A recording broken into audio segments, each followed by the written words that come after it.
Good morning, everyone. My name is Ryan Kirby Tabiliran, and I'm here to present a proposal on how to increase health literacy among patients undergoing chest X-ray procedure.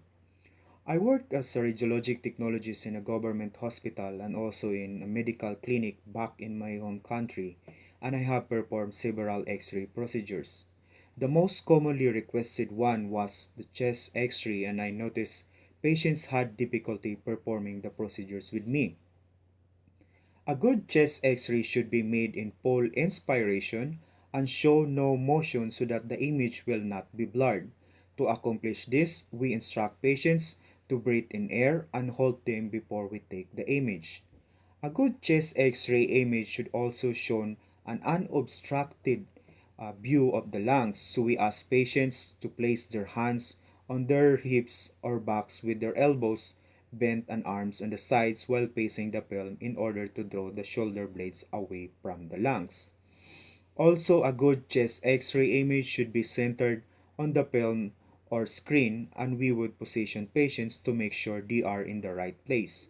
The breathing and the holding their breaths are the instructions that patients having difficulty to follow. As a radiographer, we uphold the ALARA principle, meaning as low as reasonably achievable radiation dose.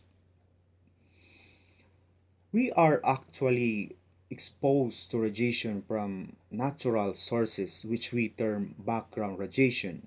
This comes from the outer space in the form of cosmic rays, naturally occurring artificial and medical radioactive materials, or from a gas in the environment or our home called radon.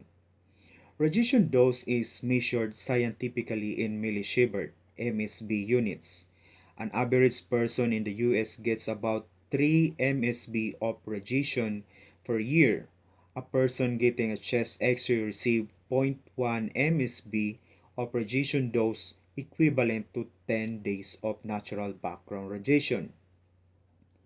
Ionizing radiation, the one used to produce X-ray images, has enough energy to cause chemical change in cells and damage them.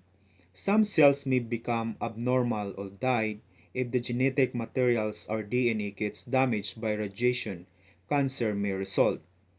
The extent of the damage depends on the amount of duration of radiation exposure as well as the organs involved.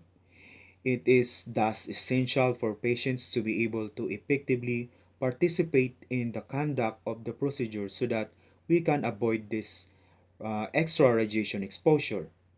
I propose the following ways of doing this, with technologies providing patients education and demonstration and asking the patient for a return demonstration. The X-ray technology should explain the procedure to the patient using simple words. A step-by-step account of how the procedure is done should be given to the patient by the technologist. This will provide the necessary information for a patient's informed consent.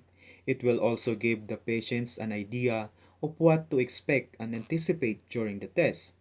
Thus helps lower the patient's anxiety and increase comfort. Using simple words instead of medical jargons is a must, because it will also put patients more at ease with the procedure and increase their understanding of the instructions provided. The X-ray technology should show what the patient will do during the test by demonstrating the step provided during the instruction teaching. By seeing how the examination is done, the patient will be guided and directed on how the procedure is done correctly. Demonstration also makes the patient familiar with the procedure, enabling them to learn more and eventually lead them to perform the procedures independently. After instructing the patient about the chest X-ray procedure and demonstrating the actual steps, the patient should be asked to demonstrate the skills to assess understanding and mastery. Being able to perform the skills themselves shows that patients applied what was learned. Teachback also provide an opportunity for the patients to provide and be familiar with the procedures.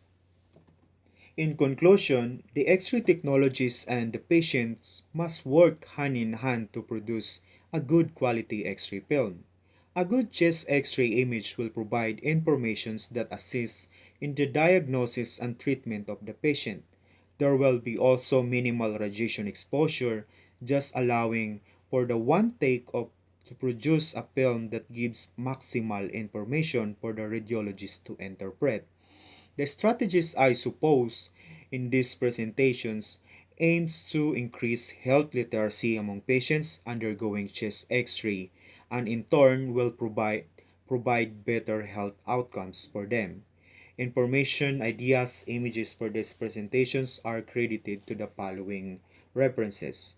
Thank you for watching this video.